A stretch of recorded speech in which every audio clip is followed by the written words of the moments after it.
اور ان کے دلوں میں جو کدورت ہوگی ان کو ہم نکال کر صاف کر دیں گے، گویا بھائی بھائی تختوں پر ایک دوسرے کے سامنے بیٹھے ہوئے ہیں، نہ ان کو وہاں کوئی تکلیف پہنچے گی اور نہ وہ وہاں سے نکالے جائیں گے۔ اے پیغمبر صلی اللہ علیہ وآلہ وسلم، میرے بندوں کو بتا دو کہ میں بڑا بخشنے والا اور مہربان ہوں، اور یہ کہ میرا عذاب بھی درد دینے والا عذاب ہے۔ اور ان کو ابراہیم کے مہمانوں کا احوال سنا دو۔ جب وہ ابراہیم کے پاس آئے تو سلام کہا، انہوں نے کہا کہ ہمیں تو تم سے ڈر لگتا ہے۔ انہوں نے کہا کہ ڈریے نہیں، ہم آپ کو ایک دانش مند لڑکے کی خوشخبری دیتے ہیں۔ وہ بولے کہ جب مجھے بڑھاپے نے آ پکڑا تو تم خوشخبری دینے لگے، اب کاہے کی خوشخبری دیتے ہو؟ انہوں نے کہا کہ ہم آپ کو سچی خوشخبری دیتے ہیں، آپ مایوس نہ ہوجیے۔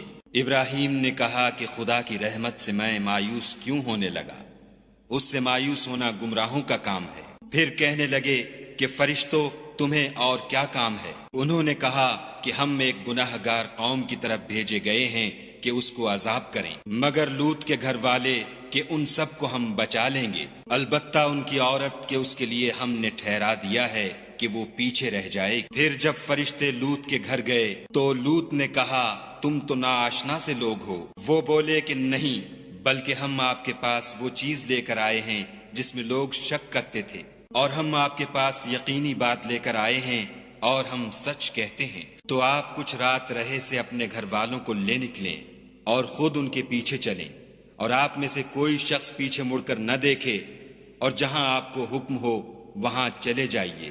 اور ہم نے لوط کی طرف وحی بھیجی کہ ان لوگوں کی جڑ صبح ہوتے ہوتے کاٹ دی جائے گی، اور اہل شہر لوط کے پاس خوش خوش دوڑے آئے۔ لوط نے کہا کہ یہ میرے مہمان ہیں، کہیں ان کے